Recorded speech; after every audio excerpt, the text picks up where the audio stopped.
Another update, Paolo Abilino and Kim Chu nagpapalitan sila ng conversation.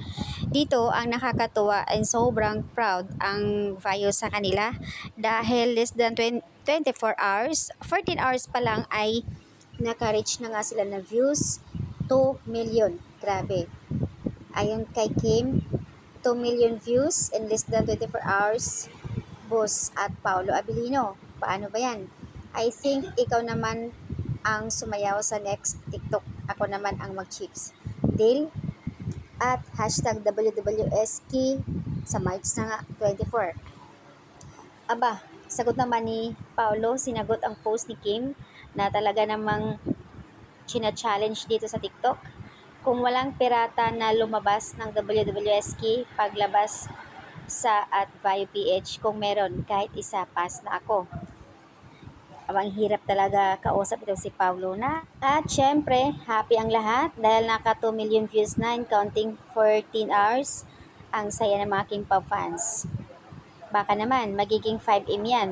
Malalagpasan ang 5.6M ng announcement ng Vios.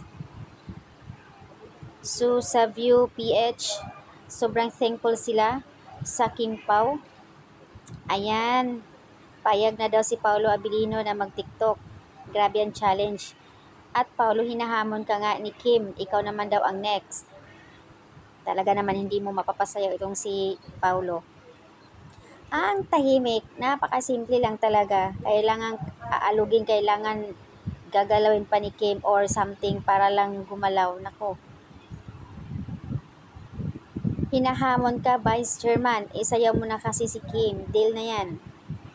Nagkakatuwaan ang mga netizens dito sa paghamon ni Kim sa post niya para kay Paolo.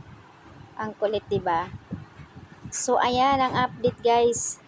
Sobrang happy. Grabe. Ang galing, ang lakas ng impact talaga ng Kim Pao. At Paolo Abilino, hiling ng karamihan na sana pagbigyan mo naman si Secretary Kim. Baka pag ikaw ang mag-TikTok, hindi lang 2 milyon ang aabutin mo yan. Kasi bihira ka lang mag-TikTok. So ayan, sana po mapagbigyan mo rin ang mga Kim Pao fans. At Kimi, turuan mo kung paano mag-TikTok si Paolo. Baka naman dito ang post, baka hindi uulan, biglang uulan kapag kasumayaw si Pao. Ito po ang sigaw ng bayan, TikTok era Mr. Paolo Abilino. Kayang-kaya mo yan. Ang bangis mo eh. At Kim, turuan mo din kung paano sumayaw. Para naman fair sa lahat, 'di ba? Lagpasan natin ang 2M ng TikTok ni Kim Chu. Oo nga naman, boss, pagbigyan mo na si Secretary Kim, 'di ba? Sabi mo doon sa line mo, don't leave me. Kaya pagbigyan mo na. Nakaka-happy naman ang good comments dito mga netizens, 'di ba? Ang saya lang kasi nga ang taas ng ratings nila na kahit saan trending.